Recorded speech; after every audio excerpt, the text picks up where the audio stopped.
Hi everyone. This morning I had a doctor's appointment and I have a little time before I have to get to work, and I thought we might have a lunchtime with Sofia.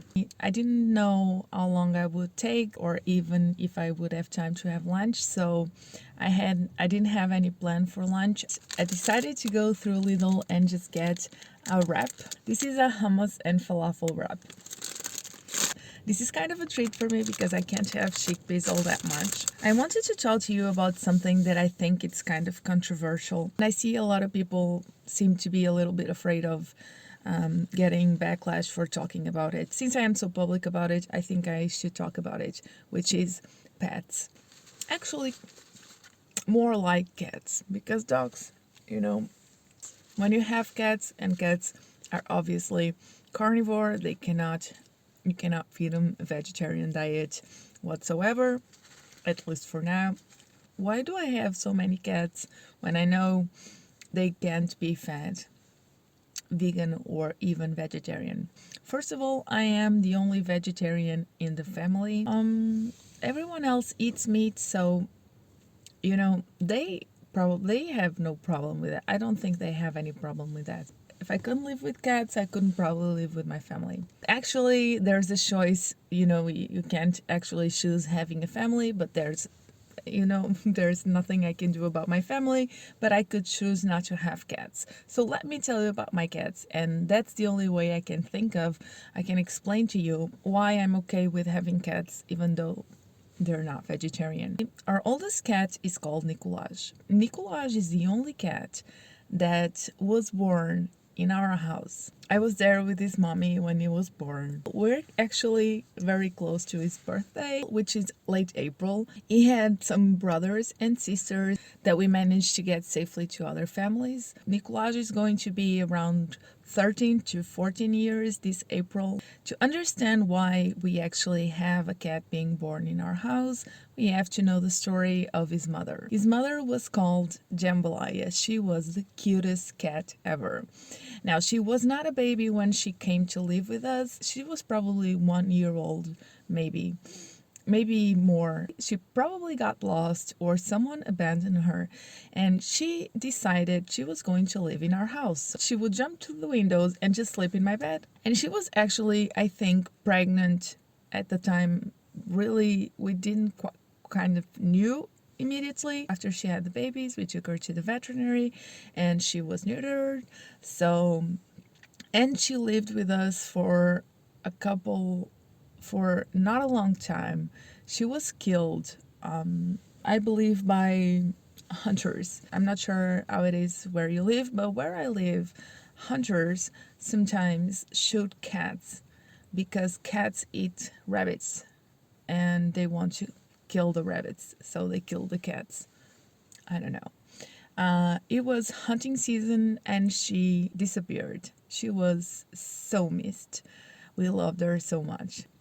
After Nicolaj, we have Boris. He's probably around 12. So, what's the story? Someone abandoned him inside our garden. Actually, him and his little brother. He had a little brother. Little brother sadly didn't survive. His name was Bill. He's also neutered. All our cats are neutered. Neutered. I hope I'm saying that correctly. All our cats are neutered. Neutered. I think that's how you say it. Sorry if that isn't. I'll just correct me if I'm wrong. Next we have Leo. Leo was. Let me get some lemonade. Leo was also abandoned inside our property. Someone put him there.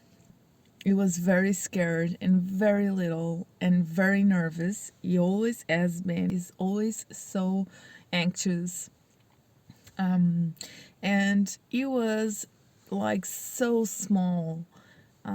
And we kind of were doing other things. We heard a little kitten. We went to check it out, and there he was. He was hidden under these cedar trees we have. Leo is probably 8 or 9 years old. At this time, we did have to talk with some people around the neighborhood and just basically not threaten, but tell them that if animals kept being abandoned in our property, we're going to press charges because that's illegal. We had to strategically talk to some people in order to get this sudden appearance of cats in our house to stop, and it kind of stopped it, so people understood. Next we have Josie. She's probably around 5 years old, and Josie was a little bit bigger. She wasn't like such a small baby, between 4 to 6 months when she came to our house, and I don't know where she was or where she came from. But she came to our house by her own feet. And she just showed up and Nicolas slapped her. And Nicolas is not an aggressive cat at all. He's the sweetest. He's so afraid of other cats, you know? And there was Josie. And Josie is one of those kittens that's so adorable. She just wouldn't live. And then we have Silvage. Silvage is the youngest. So Silvage is the one that we actually brought in ourselves. So here's the story of that.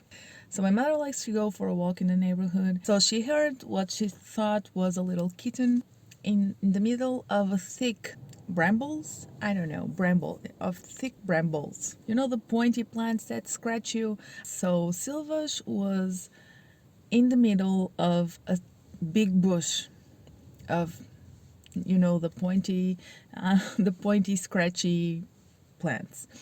And she just came home.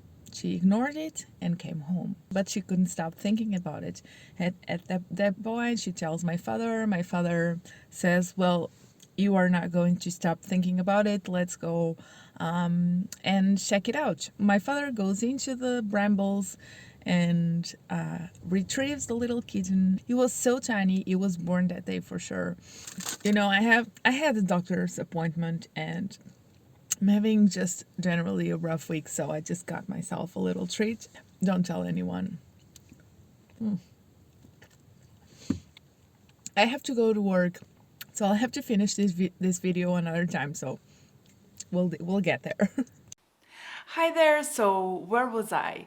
I think I was talking about Silvage. So my father went to pick him up. He still had his umbilical cord, so we suspect he was born that day. And that day was the 4th of July. He'll be 2 years old this July. He's a pandemic baby. I was outside for some reason and I see my parents come in. And I look at my father and I get immediately scared because he is all scratched. Not a lot, but some blood all over him.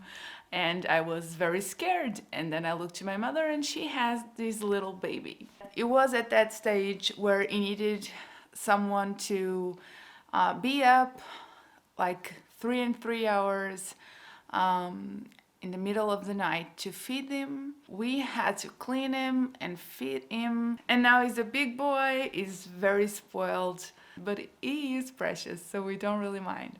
There is a cat missing from this list. We have unfortunately lost a cat a couple of weeks ago, which is why it's been a rough week.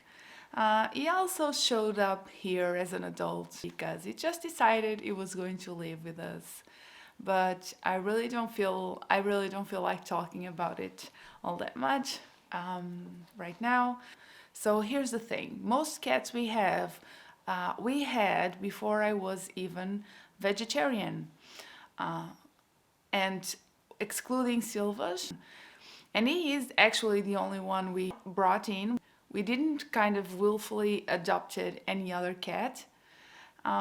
We haven't decided to have those cats for ourselves. That decision was made for us, with the exception of Silvage. We kind of thought we could just raise him for a little bit and then maybe try to get him adopted.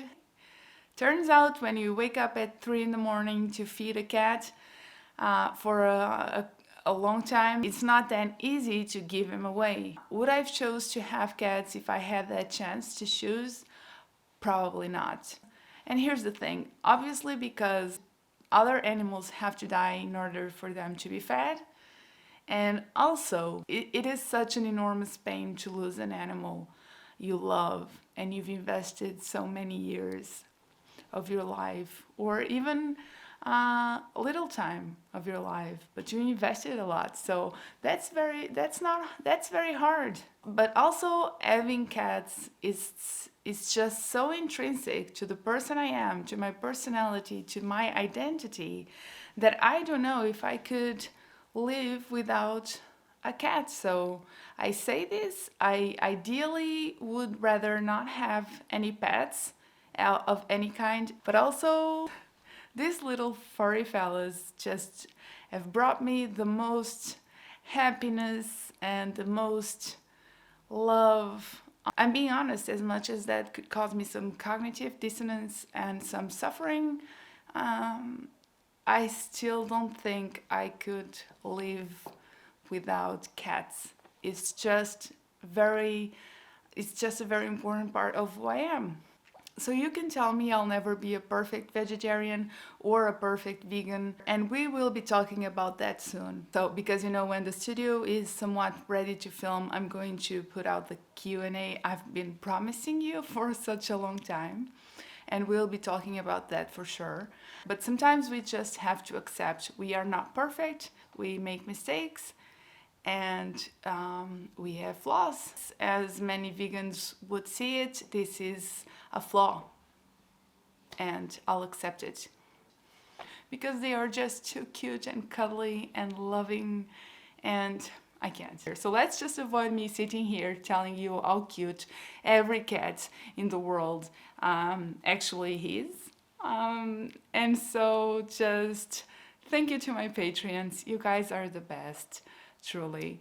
And don't forget to like and subscribe. We'd like to have you in our community. And thank you for watching until the end. That is very cool of you, and see you next time.